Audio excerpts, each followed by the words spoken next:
പ്രിയപ്പെട്ട സുഹൃത്തുക്കളെ, അമ്മമാരെ, അച്ഛന്മാരെ, സഹോദരി സഹോദരന്മാരെ, നിങ്ങൾക്കൊരു ശുഭയാത്ര നേരുന്നു. ഇന്ത്യയിൽ എത്ര ഭാഷകളുണ്ട്? ഏതാണ്ട് 10-18 കാണുമല്ലേ? പിന്നെ ഇംഗ്ലീഷും ഫ്രഞ്ചും ഒക്കെ വേറെ. ഇതിലേത് ഭാഷയും പഠിക്കാൻ ഒരു ഭാഷാ സഹായി വേണം. ഉദാഹരണത്തിന് 30 ദിവസം കൊണ്ട് തെലുങ്ക് പഠിക്കാം. ഇത് ഞാൻ പോലും പഠിച്ചത് 300 ദിവസം കൊണ്ടാ. അങ്ങനെ എല്ലാ ഭാഷകളും പഠിക്കാൻ എത്ര ദിവസം വേണ്ടി വരും? പേടിക്കണ്ട. ലോകത്തിലെ ഏത് ഭാഷയും അനായാസം കൈകാര്യം ചെയ്യാനുള്ള ഒരു അപൂർവ ഉപകരണമാണ് ഞാൻ ഇവിടെ കാണിക്കാൻ പോകുന്നത്. എല്ലാവരും റെഡി ആയിരുന്നോളൂ. കാണിക്കാൻ പോവാണ്. റെഡി, 1 2 2 3. ഇതാണ് ആ ഉപകരണം. 2 രൂപ മാത്രം. 2 രൂപ പേന വാങ്ങിയേട്ടാ പ്ലീസ്. 2 രൂപയല്ലേ ഉള്ളൂ. പരീക്ഷ എഴുതാം, കണക്ക് എഴുതാം, പ്രേമലേഖനം എഴുതാം. ഇനി പബ്ലിക് പ്ലേസിൽ ആരോടും പേന ഇരക്കണ്ട. വണ്ടി വിടാൻ പോവാണ്. വാങ്ങിയേട്ടാ 2 രൂപ മാത്രം. ഞാനിപ്പോ വണ്ടി എടുത്തല്ലേ?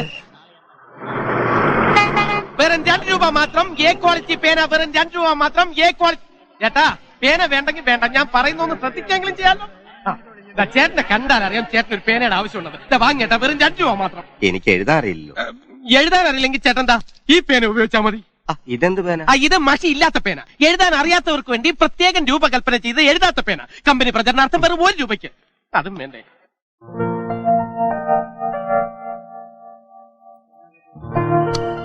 ഹലോ ചേട്ടാ, ഞാനൊരു പേന കച്ചവടക്കാരനാണ്. ഇന്നത്തെ കച്ചവടം ഉദ്ഘാടനം ചെയ്യാൻ ഞാൻ താങ്കളെ സാധനം ക്ഷണിക്കുകയാണ്. ഒരു 2 രൂപ തന്നെ ഈ പേന വാങ്ങി കച്ചവടം ഒന്ന് ഉദ്ഘാടനം ചെയ്യണം. ഒന്ന് പോണം മിസ്റ്റർ. ഒന്ന് യാത്ര ചെയ്യണമെങ്കിൽ നിന്നേക്ക് പോലത്തെ എത്ര എണ്ണത്തിനെ സഹിക്കേണ്ടത്? അത് ജീവിക്കാൻ വേണ്ടി. മറ്റുള്ളവരെ ശല്യപ്പെടുത്തിയാണോ ജീവിക്കുന്നത്? അല്ല, കച്ചവടമാകുമ്പോ അതിന്റേതായിട്ട്. താൻ മര്യാദക്ക് ഇറങ്ങി പോകുന്നോ അതാ ഞാൻ പിടിച്ചിറക്കണം? പിടിച്ചിറക്കാൻ ഞാൻ മണവാട്ടി ഒന്നും അല്ലല്ലോ. എങ്ങനെ? താൻ മണവാട്ടിയുടെ അച്ഛനും അല്ല പിടിച്ചിറക്കാൻ. കൂടുതൽ കളി വേണ്ട. ഞാൻ ആരും കോട്ടയത്ത് പോയിട്ടുണ്ട്. അത്രയ്ക്ക് ധൈര്യം ഉണ്ടെങ്കിൽ ഈ മൂക്കേലും തൊടാമോ? തൊട്ട് നോക്ക്. തൊട്ട് നോക്ക്, അപ്പൊ കാണാം. തൊട്ടല്ലേ? തൊടുകൊടോ തൊടും. നീക്ക് ആ സൈസാ. എ ക്വാളിറ്റി പേന 2 രൂപ. എ ക്വാളിറ്റി പേന 2 രൂപ. എ ക്വാളിറ്റി പേന 2 രൂപ. താൻ ചെയ്തത് ശരിയാ. ഇവന്മാരെ കൊണ്ട് സഹിക്കാൻ പറ്റാതിരിക്കായിരുന്നു.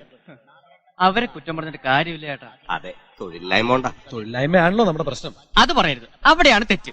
തൊഴിലില്ലായ്മയല്ല, അറിവില്ലായ്മയാണ് ഇവിടുത്തെ പ്രശ്നം. ഇപ്പൊ ആ പോയ ആളെ കണ്ടില്ലേ? അത് ഒന്ന് മറിക്കേ. അയാൾക്ക് യോജിക്കുന്ന 100-ലധികം സ്വയം തൊഴിലുകൾ ഇവിടെ ഉണ്ട്. നല്ല വരുമാനം ലഭിക്കുന്ന നല്ല 1-ാം തരം തൊഴിലുകൾ. അതിനയാൾ നേരെ ചെല്ലേണ്ടത് കളക്ടറുടെ ഓഫീസിലേക്കാണ്. പക്ഷേ അവിടുത്തെ ശിപായി പറയും കളക്ടർ സാറിന് ഇപ്പൊ കാണാൻ പറ്റില്ലെന്ന്. അതും കേട്ട് ചുമ്മാ തിരിച്ചു പോരരുത്. ഒരു തുണ്ട് കടലാസിൽ വെറും 2 വരി എഴുതി അകത്തേക്ക് കൊടുത്തുവിട്ട് നോക്ക്. ഉടനെ ആള് വന്ന് പറയും കളക്ടർ സാർ അകത്തേക്ക് വിളിക്കുന്നു. എന്താണ് ആ എഴുതി കൊടുക്കേണ്ടത് 2 വരി എന്ന് ചേട്ടൻ അറിയാമോ? ഇല്ല. ആർക്കെങ്കിലും അറിയാമോ? ഇല്ല. അതാണ്, അറിയില്ല. അറിവില്ലായ്മയാണ് ഇവിടുത്തെ പ്രശ്നം. അതുപോലെ തന്നെ ധാരാളം ബാങ്ക് ലോണുകൾ ഇവിടെ ആർക്കും കിട്ടണം. പക്ഷേ ഒന്ന് മാറിക്കേ. പക്ഷെ ബാങ്ക് മാനേജർ പറയും ഇവിടെ ലോൺ ഇല്ലെന്ന്. അപ്പോൾ നേരത്തെ പറഞ്ഞ പോലെ ഒരു തുണ്ട് കടലാസിൽ വെറും 4 വാചകം എഴുതി ലോണില്ലെങ്കിൽ സാറേ ഇതിലൊന്ന് ഒപ്പിട്ട് തരണമെന്ന് പറഞ്ഞ് കൊടുത്തു നോക്ക്. ഇല്ലാത്ത ലോൺ ഉണ്ടാവും. പക്ഷെ എഴുതേണ്ട 4 വരി എന്താണെന്ന് ചേട്ടൻ അറിയാവും? അതും അറിയില്ല. ആർക്കും അറിയില്ല. ഇല്ല. കണ്ടോ, അതാ ഞാൻ പറഞ്ഞത്. ഇതാണ് ഇവിടുത്തെ പ്രശ്നം. തൊഴിലില്ലായ്മയല്ല, അറിവില്ലായ്മയാണ് ഇവിടുത്തെ പ്രശ്നം. ആ കളക്ടറുടെ ഓഫീസിൽ എഴുതി കൊടുക്കേണ്ട 2 വാചകം എന്താണ് സാർ? സാറേ, ബാങ്കിൽ എഴുതി കൊടുക്കേണ്ട 4 വരി എന്താണ്? പറഞ്ഞുതരാം. അതുമാത്രമല്ല, അതുപോലത്തെ 1001 കാര്യങ്ങൾ, 1001 ടെക്നിക്സ്. ഇതാ ഈ പുസ്തകത്തിൽ അടങ്ങിയിട്ടുണ്ട്. ഇതേപോലത്തെ 1001 ടെക്നിക്കുകൾ. ഇതിന്റെ വില 150 രൂപയാണ്. പക്ഷേ ഇത് വെറും 10 രൂപയ്ക്ക് ഞാനിവിടെ വിൽക്കുകയാണ്. മാത്രമല്ല ഇതോടൊപ്പം യുവ മഹാകവി ചന്ദ്രഹാസന്റെ അതിമനോഹരമായ കവിതാ സമാഹാരവും നിങ്ങൾക്ക് ഫ്രീ ആയിട്ട് ലഭിക്കുന്നു. അതെ, തുച്ഛമായ വിലയ്ക്ക് മൊത്തമായ അറിവുകൾ. മാത്രമല്ല കവിതകളും ഫ്രീ. വെറും 10 രൂപ. സുഹൃത്തുക്കളെ വാങ്ങൂ, കടന്നൂടെ. ഈ ചേട്ടൻ വാങ്ങിച്ചിരിക്കുന്നു. അതോടൊപ്പം കവിതകളും ഫ്രീ. സുഹൃത്തുക്കളെ വാങ്ങൂ, വെറും 10 രൂപയ്ക്ക് അറിവുള്ളവരാകൂ. അതെ, അറിവിന്റെ കൊടുമുടി കീഴടക്കുവാൻ 1001 ടെക്നിക്കുകൾ. കൂടെ ജോലിയും ലോണും. അതെ, വാങ്ങൂ, വായിക്കും. ആരും വെള്ളം ഉണ്ടാക്കേണ്ട. ആവശ്യത്തെ പുസ്തകം ഞാൻ കൊണ്ടുവന്നിട്ടുണ്ട്.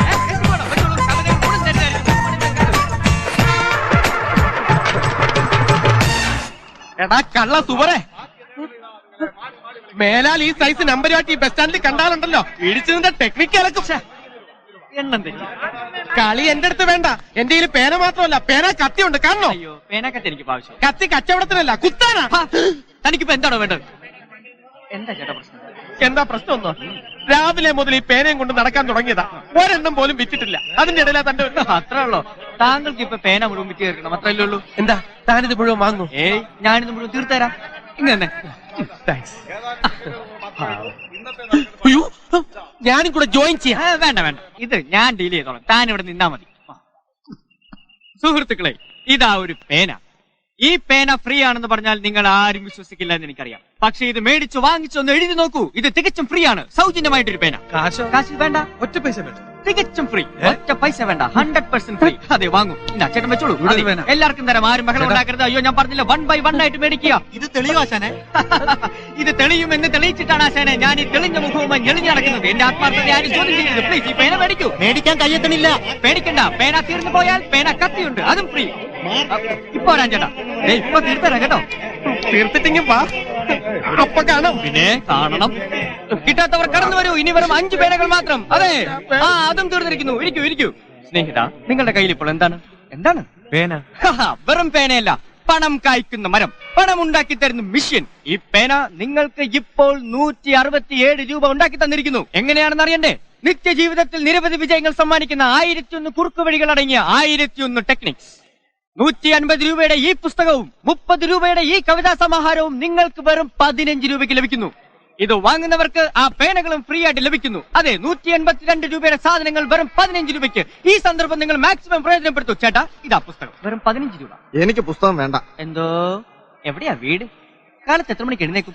ചക്കാത്തിന് ഇട്ടപ്പോ ആർത്തു പിടിച്ച് വാങ്ങിയല്ലോ.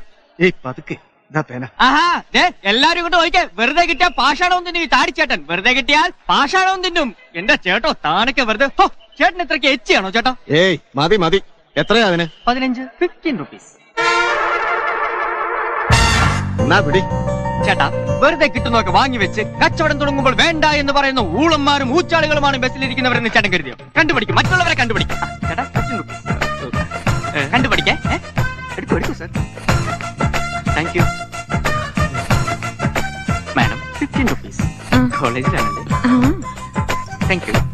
ഈ ചേട്ടൻ്റെ ഒരു പേന കാണുമല്ലോ? ഉണ്ട് ചേട്ടാ, വെറും 15 രൂപ. അയ്യോ, വേഗം എടുക്കും, സമയങ്ങളല്ലേ. ആരാ അവിടെ പേനയും കൊണ്ട് പുറകിലേക്ക് മാറി കളയുന്നത്? ചേട്ടാ, പുസ്തകം വാങ്ങിയില്ല കേട്ടോ. അതെ, 15 രൂപ. ഞാൻ 2 രൂപയ്ക്കല്ലേ വിൽക്കുന്നത്. അതെ, ഒരു പേനയ്ക്ക് 3 രൂപ വെച്ച് ഞാൻ തന്നിട്ടുണ്ട്. Okay okay. അല്ല, പിന്നെ ഈ 150-ന്റെയും 30-ന്റെയും ഒക്കെ പുസ്തകങ്ങള് എങ്ങനെയാ 10-നും 15-നും ഒക്കെ വിൽക്കാൻ പറ്റുന്നത്? എന്താ അതിന്റെ ഒരു ടെക്നിക്ക്? ഇതൊക്കെ ഞാൻ തന്നെ എഴുതി, ഞാൻ തന്നെ പ്രിന്റ് ചെയ്യിച്ച്, ഞാൻ തന്നെ വിലയിട്ട ബുക്സ്. അത് ഞാൻ എനിക്ക് തോന്നിയ വിലക്ക് വെക്കും. എന്താ തനിക്കൊരു വിഷമമുണ്ടോ? എന്നാ തന്നെ പാടും പോടും. ഹലോ, ഒരു ഡബിൾ സ്ട്രോങ് ചായ എടു. കുടിച്ചാൽ തല പെരിക്കണം. ഓക്കെ. ഹലോ, ഇവിടെ റൂംസ് ഉണ്ടോ? എന്താ താമസ സൗകര്യം ഉണ്ടോന്ന്? പിന്നെ ഇവിടെ ഏറ്റവും കൂടുതൽ താമസ സൗകര്യമുള്ള ഹോട്ടൽ ഇതാ. ഉച്ചയ്ക്ക് 1 മണിക്ക് ഊണ് പറഞ്ഞാ വൈകിട്ട് 4-നേ കിട്ടും. ഇത്രയും താമസ സൗകര്യം വേറെ ഒരു ഹോട്ടലിലും ഇല്ല.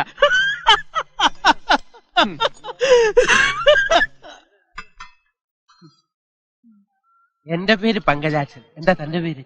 ചന്ദ്രഹാസൻ. ചന്ദ്രഹാസന? എന്താ നല്ല ബെസ്റ്റ് പേര്. തന്നെ സമ്മതിച്ചിരിക്കുന്നു. ഇത്രയും കാലത്തിനിടയ്ക്ക് ഇത്രയും ബുദ്ധിശക്തിയും ഇത്രയും സ്മാർട്ട്നെസ്സും ഉള്ള ഒരു കച്ചവടക്കാരനെ ഞാൻ ആദ്യമായിട്ട് കാണുക. താങ്ക്സ്. പിന്നെ ഹോട്ടലിലൊക്കെ താമസിച്ച് എന്തിനാ കാശ് വെറുതെ കളയുന്നത്? താമസിക്കാൻ ഒരിടം ഞാൻ ഏർപ്പാടാക്കി തരാം. എങ്ങനെ? ഇവിടെ അടുത്ത നല്ല ബെസ്റ്റ് സ്ഥല. നോക്കിക്കോ, സ്വിച്ച് ഇട്ടാ ഉടനെ ഇവിടെ ലൈറ്റ് എത്തും. കണ്ട, ഇതാണ് ബെഡ്റൂം. ആഹാ, ഇവിടെ എല്ലാ സാധനങ്ങളും ഉണ്ടല്ലോ. ഫർണിഷ്ഡ്, അടുക്കളയിലും എല്ലാ സാധനങ്ങളും ഉണ്ട്. അത് കൊള്ളാലോ. കൊള്ളൂല്ലാത്ത സ്ഥലം ഞാൻ ഏർപ്പാടാക്കി തരുമോ? വാടകയൊക്കെ കുറവാണല്ലോ അല്ലേ? വളരെ ചീപ്പാ, കുഴപ്പമില്ലല്ലോ. ഓക്കെ, ഇങ്ങനെ ഒരു സ്ഥലം ഏർപ്പാടാക്കി തന്നതിന് വളരെ നന്ദി. ഓ, അതൊന്നും അത്ര വലിയ കാര്യമില്ല. മറ്റുള്ളവർക്ക് ഉപകാരം ചെയ്യുന്നതിന്റെ ഒരു വീക്ക്നെസ് ആണ്. അപ്പൊ okay, good night. Okay, good night. പിന്നെ കൂടുതൽ കാറ്റ് വേണമെങ്കിൽ ആ ജനൽ അല്പം കൂടെ തുറന്നിട്ട്. Good night. Oh, good night. തുറന്നിട്ട ജാലകങ്ങൾ അടച്ചോട്ടെ. അയ്യോ, താൻ പുറത്തിറങ്ങിയില്ല. തൂവൽ കിടക്കുകൾ വിരിച്ചോട്ടെ. എന്താ? എന്താ? അല്ല, എന്താ? ഒന്നുമില്ല. എനിക്കൊന്ന് കിടക്കണം. കിടന്നോളൂ. Good night. അല്ല, പങ്കം പോയിക്കോളൂ. ഞാനെവിടെ പോകാൻ? പങ്കിന് വീട്ടിൽ പോണ്ടേ? ഇതാണ് എന്റെ വീട്. ഇതല്ലാതെ വേറെ എനിക്ക് വീടില്ല. അല്ല, ഇത് എനിക്ക് വാടകയ്ക്ക് തന്നു എന്നല്ലേ പറഞ്ഞത്? അതെ, പക്ഷെ തനിക്ക് ഞാനിത് വാടകയ്ക്ക് തരുന്നതിന് മുമ്പ് വേറൊരാൾ എനിക്കിത് വാടകയ്ക്ക് തന്നുപോയി. കുഴപ്പമില്ല, താനിതിന്റെ വാടക കൊടുത്തോ, പ്രശ്നം തീർന്നില്ലേ? എന്തായാലും നമ്മൾ ഒരുമിച്ച് ബിസിനസ് ചെയ്യുന്നത് കൊണ്ട് ഒരുമിച്ച് താമസിക്കുന്നതാണ് നല്ലത്. എന്തോന്ന്? നമ്മൾ ഒന്നിച്ച് ഇന്ന് തന്നെ നമ്മൾ ഒന്നിച്ച് ബിസിനസ് ചെയ്തില്ലേ? എന്റെ പേന താൻ വിറ്റു, നാളെയും വിറ്റോ. പകരം തന്റെ പുസ്തകം ഞാനും വിൽക്കാം. ഓഹോ, അപ്പൊ അതാണ് ഉദ്ദേശം. അതെ, ഇന്നു മുതൽ നമ്മൾ പാർട്ട്നേഴ്സ് ആണ്. കൺഗ്രാറ്റുലേഷൻ. Thank you. തൽക്കാലം എനിക്കിപ്പോ ഒരു പാർട്ട്ണറുടെ ആവശ്യമില്ല. ആവശ്യമുള്ളപ്പോ ഞാൻ പറയാം. അപ്പോ ഗുഡ് നൈറ്റ്. സാർ. എന്താ വിളിച്ചത്? സാറിന്റെ അസിസ്റ്റന്റ് ആയിട്ടെങ്കിലും എന്നെ ഒന്ന് നിർത്തിക്കൂടെ? ഈ പേന കച്ചവടം കൊണ്ടൊന്നും ഒരു രക്ഷയില്ല. സാറിന്റെ കൂടെ നിന്നാ കുറച്ച് ടെക്നിക്സ് സാറിന് എന്നെ പഠിപ്പിക്കുകയും ചെയ്യാലോ. അത് വേണേ ആലോചിക്കാം. കൺഗ്രാറ്റുലേഷൻസ്. പിന്നെ ഒരു കാര്യം, കിട്ടുന്ന ലാഭത്തിന്റെ പകുതി മാത്രം ഈ അച്ഛന് തരാവൂ. ആ. ഏതായാലും താൻ ഇത്രയൊക്കെ പറഞ്ഞ സ്ഥിതിക്ക് നമുക്ക് ഒരുമിച്ച് കുറച്ച് ദിവസം ഒന്ന് പയറ്റി നോക്കാം, ഓക്കെ? പക്ഷെ തന്റെ കച്ചറ സ്റ്റൈലൊക്കെ ഒന്ന് മാറ്റണം. വേഷത്തിലും നോട്ടത്തിലും ഭാവത്തിലും എല്ലാം ഒരു ചേഞ്ച് ഉണ്ടായിരിക്കണം. അതുണ്ടായിരിക്കും. അപ്രിയമുള്ളവരെ, നിങ്ങൾക്ക് വളരെ അത്യാവശ്യമുള്ള ഒരു പുസ്തകത്തിന്റെ കാര്യമാണ് ഞാൻ ഇവിടെ പറയാൻ പോകുന്നത്. അനാവശ്യമായി എങ്ങനെ ഇംഗ്ലീഷ് സംസാരിക്കാം. വെറും 10 രൂപ മാത്രം. അനാവശ്യമായി ഇംഗ്ലീഷ് എങ്ങനെ സംസാരിക്കാം. അനാവശ്യമായിട്ട് എന്തിനാ ഇംഗ്ലീഷ് സംസാരിക്കുന്നത്? അത് പിന്നെ ചേട്ടാ, നിങ്ങളെ ആരെങ്കിലും ഇംഗ്ലീഷിൽ അനാവശ്യം പറഞ്ഞാൽ തിരിച്ച് ഇംഗ്ലീഷിൽ തന്നെ അനാവശ്യം പറയാൻ ഈ പുസ്തകം ഉപകരിക്കും. രണ്ടെണ്ണം എടുത്തോളൂ. പങ്ക, അതെ, ഒന്നിങ്ങി വന്നേ. ഒന്നിങ്ങി വന്നു. എടാ പങ്ക, അനാവശ്യമല്ല അത്യാവശ്യമുള്ള ഇംഗ്ലീഷ് എങ്ങനെ സംസാരിക്കാമെന്ന. അങ്ങനെ പറഞ്ഞിട്ട് ആരും വാങ്ങുന്നില്ല. എന്നാ ഒരു കാര്യം ചെയ്യ്, ആ കവിത വിൽക്കാൻ നോക്ക്. കവിത വിൽക്കാൻ ശ്രമിച്ചപ്പോ ഒരാൾ എന്നെ ഇംഗ്ലീഷിൽ അനാവശ്യം പറഞ്ഞു. ആരായാള് ഈ ബസ്സിനകത്തുണ്ടോ? ഇല്ല, അയാൾ ഓടിക്കളഞ്ഞു. ഓടിക്കളഞ്ഞു? ആ, ഞാനൊരു കവിത പാടി, അതോടെ അയാൾ ഓടി. അതേത് കവിത? അത് നിന്റെ കവിതയില്ല, എന്റെ കവിത. ആ, കൊടുങ്ങല്ലൂർ ഭരണിക്ക് പാടുന്ന കവിത. ഓ, നീ എല്ലാം കുളമാക്കും. ഇനി അയാൾ പോലീസുകാരെ കൊണ്ടുവന്ന ആ ചേട്ടന്മാർ നിന്റെ ദേഹത്തെ സംഘാനമായിരിക്കും.